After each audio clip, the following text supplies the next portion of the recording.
I've shared before on previous real side experiences the presence of various created situations, simulated real side areas where individuals may find themselves. For everybody is constantly in a state of creating, consciously or unconsciously, as every thought and emotion we generate is affecting its nature multi-dimensionally in a simulated form, even though we may perceive no evidence of it from a physical perspective, though eventually that which we are generating, ideas, thoughts and emotions, if maintained, will manifest in some reflective shape or form in our physical level experience at some point.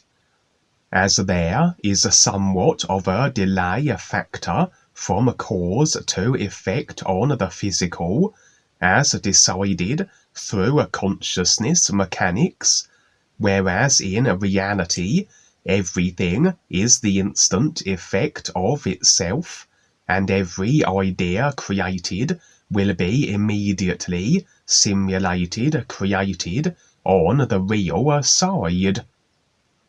When it comes to conscious creating, especially with those who perhaps recognize how creational mechanics works, and so are more disciplined with the utilizing of the idea-generating body vehicles, so such individuals will create manifest on the real side, and if the idea is maintained, eventually it will become physical level manifest also, and such a conscious creating, or indeed unconscious even, as a people might be surprised at what they are bringing into a simulation as they just churn out unregulated ideas throughout their day, and what can become real side manifest can be all manner of curious constructs, scenes, even entire worlds and potentially dimensional positions.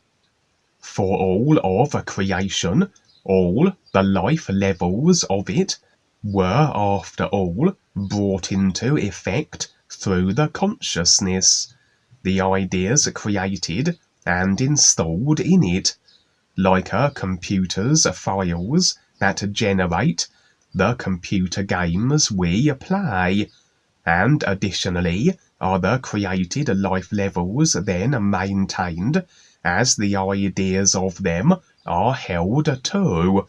But theoretically, can such ideas, such life level affecting files, be changed, even drastically, and so must the design of the simulator change in accordance.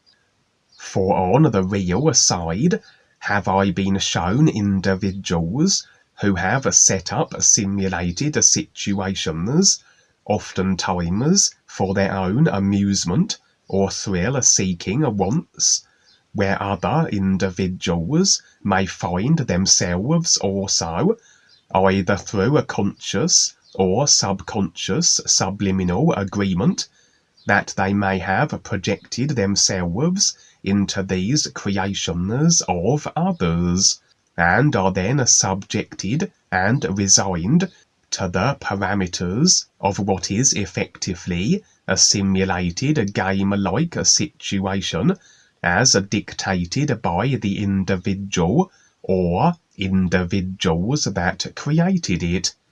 For if we agree to the creation of another, we agree to its boundaries, its laws and limitations, just like downloading a particular computer game, that we are then bound to its construction.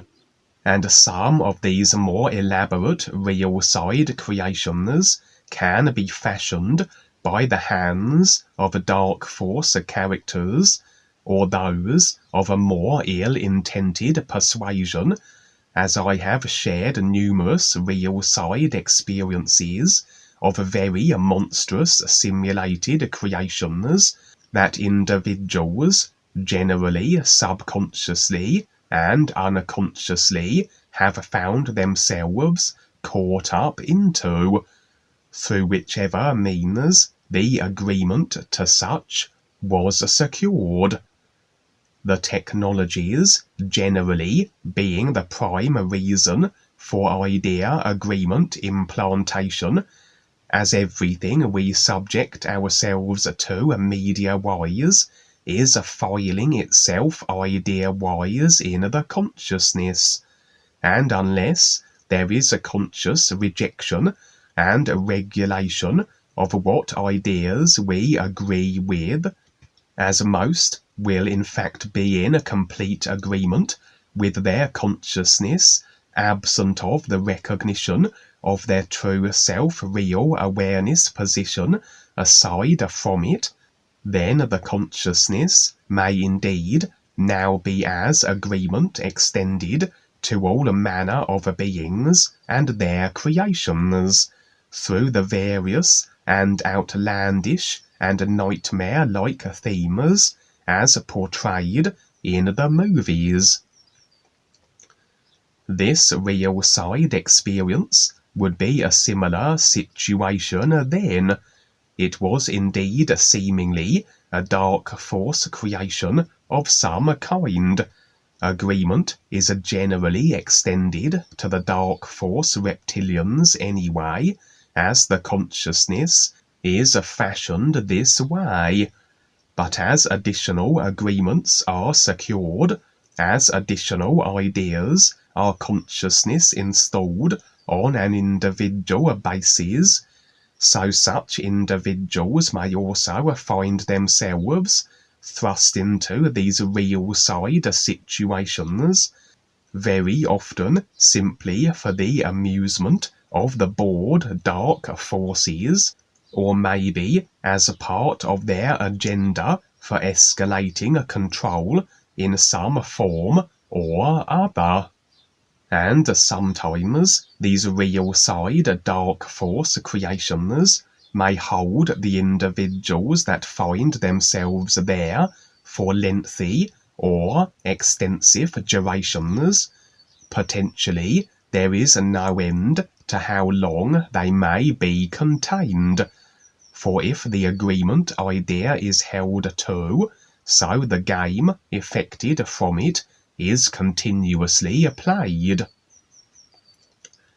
This wasn't the worst and most horrific created situation I had ever seen and shared, simply that the dark forces had contained 50 or so humans and had put them to work. The humans were as though constantly mining material from a deep cavern system, refining what was extracted, and the material then would be used in the formulation and continuous extending of the place they were contained, which would appear to be a huge technological base of some kind. It could as readily have been just as easily a physical level situation. Humans relocated from Earth to work in various slave capacities for the reptilians off a planet is not especially uncommon. But it seemed I had been sent on assignment and secured the necessary agreement to be able to be interjected into this situation, and indeed was positioned as though one of the dark force characters. I had in fact then infiltrated, and the dark forces were just as oblivious to my deception as the human slaves who were present. The position that I had secured was rather advantageous, in that it seemed to be some kind of a communications post, a technological workstation where I not only received messages from other dark force bases and creational positions, but transmitted them also. The real awareness was affording the simulated self everything needed to operate effectively, that I wouldn't be exposed, and my infiltrated posting at the communications section was no accident either. With every simulated situation, with all the individuals involved, as we are playing their agreement game, we are rather bound to the limitations as set by them. If there is the opportunity to assist, or indeed rescue others, the extent by which we can, and the nature it may take, is within the parameters as established by those involved. Really then, the human slaves not only chose for such situations, but choose also if they will remove themselves from them, and by what means, deciding to simply drop the agreement, which would be the easiest extraction option, or that they agree to be rescued, etc. In this case, it seems I had the option to assist, the idea of it as agreed by the humans, but limited was it to such an extent that I couldn't simply march in and break them loose, working within their decided parameters. So a viable alternative was as an infiltrator, to pose as a dark force character, to become stationed with communications, and during the course of my duties I would in fact be broadcasting subtly a distress call to various other creational positions, an SOS effectively. As I said, working with the agreements as set by the human slaves, that this was the best therefore that could be realistically achieved, reaching out to others to at least reveal the plight of these humans, and if they could be extracted was uncertain, for it was, as I said, really depending on what they decided. Interestingly, I wasn't the only one infiltrating, or indeed stationed with communications. There was another, and we were aware of each other and our shared objective. The other had assumed his position in the base far earlier than myself, and would provide a few additional tips as to how to improve the chances of not being exposed, etc. Naturally, the human slaves, although their decisions had brought them here, harboured disdain for their dark force work masters. This would include those working at the communication sections. For there came a moment where the other infiltrator and myself were close to a solution that may have these humans extracted, or at least move closer to that point. Evidently, these particular humans were of some significance, perhaps on their own awareness processes, hence the presence of myself and this other, as life recognizes those who are breaking free from full consciousness immersion, and oftentimes will others be deployed to assist those who find themselves in such dark force situations, again where agreements allow. This next step required that I recalibrate some of the technology in a different area of the base.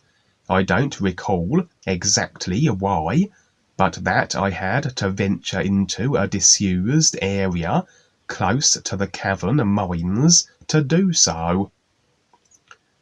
At this point, we had reached all those we could through our communication broadcasts. To continue with the effort would be then unnecessary, and it was as though the scene faded, was restored, but I no longer was in a communications capacity. The sense was that during the scene switch, a certain duration of so-called time had elapsed. I still could access the base, the simulated situation, posing as an infiltrator, but somewhat unofficially. If I were discovered by the dark forces, I would be questioned as to my presence there, as I had at that point been relieved or relieved myself of my duties. So I had re-entered the base in the disused areas, where I needed to be, as I said, to make a few technological adjustments, as the final thing that could be done to assist the humans. Maybe it was boosting the communications signal to potential rescuers. Maybe it was lowering the shields or something, as this was never revealed. Unfortunately, being close to the mines, etc., so my presence was noticed by the human slaves. They would recognize me as one of the communications officers, and since I was rather vulnerable and exposed in this part of the base, so they would assail me, taking the opportunity to vent their frustrations and hatred on one of who they assumed understandably was a dark force individual. Despite my efforts to explain, they were unrelenting in their attack, not accepting my explanations, and so my final effort on their behalf to make technological alterations was somewhat interrupted, as I had to fend them off. The scene would fade, and the other infiltrator and myself had done all we could through our sneaky communication broadcasts, and perhaps I might slip back and finish my tech adjustments at a later point, as this was the last objective required of us in our effort to assist what was very likely stepping up humans, or those that may be involved beneficially in some capacity, physical or real side. There was a brief, unrelated scene that followed, as a group and myself were being attacked by a giant crocodile. Such body forms generally representing dark force characters, but amusingly it was as though the crocodile could do nothing to us, other than think that it could. We were as though toying with it, that it was the reptilian's choice to attempt us harm, and we were rather humouring it, until the point where it must have realized the futility of its efforts. It relented, and we were speaking with it then about the possibility of other related options aside from those it tended to entertain, its usual created desires and intent for destruction and abrasiveness. The scene switched to a classroom setting. This is a relatively common experience with new friends, as being in such situations often represents the continuous awareness process, and as we graduate from certain tiers of a classroom, so this is an assuming of the next step in our processes, etc. And to affirm this was indeed the case, present with me, sat beside me at my desk, would be an old school colleague called Keith, who has impressions revealed, and is generally the case where Keith features on the real side. It is a real guide adopting his form. This seemed a rather advanced class then, for we were dealing with very complex geometry and mathematics seemingly, the representation suggesting a next step that was a challenge for the personal self, but really only as challenging as the restrictions which we hold to that limit us accordingly. The guide, in Keith's form, was as though trying to teach me this mathematical formulae, more symbolic, as I said, than a literal math lesson, I would suggest, but then maybe it was something that the guide was trying to impart upon the personal self that was more on the creational side, the application of which might be in regards to the various galactic endeavours, etc. My personal self was unable to grasp what he was trying to convey, and so I would persevere, but would say to him, "You're better at math than I am," either literal math and geometry that the guide was trying to impress upon the personal self, or perhaps representing a stage of awareness to be assumed that I am as yet unable to stand as. Interestingly, the classroom scene would switch to one where I and a group were positioned in what appeared to be the scene of a vast city, though one comprising of a pyramid-like structures. It had an Aztec or Egyptian look about it. Initially, the city seemed deserted, but then a tremendous musical melody filled the air. This heralded the appearance of the city dwellers, as they poured from the various buildings and structures, alerted to our presence and converging on our position. Impressions revealed that they were somewhat irritated by our presence, and had less than favourable intentions regarding myself and my group. Yet we stood firm. We were there for a purpose, and one that involved an engaging with these people.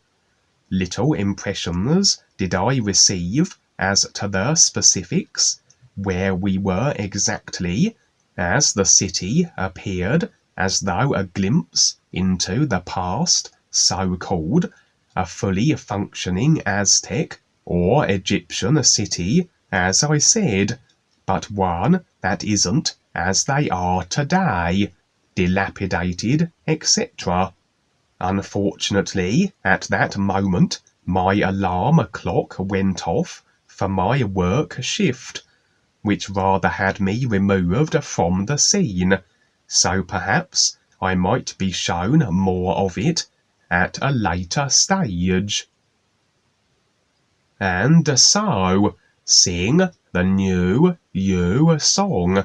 It is your connection to the true reality, the real universes of the all is, that the real you, your real awareness, is a part of. NUUU.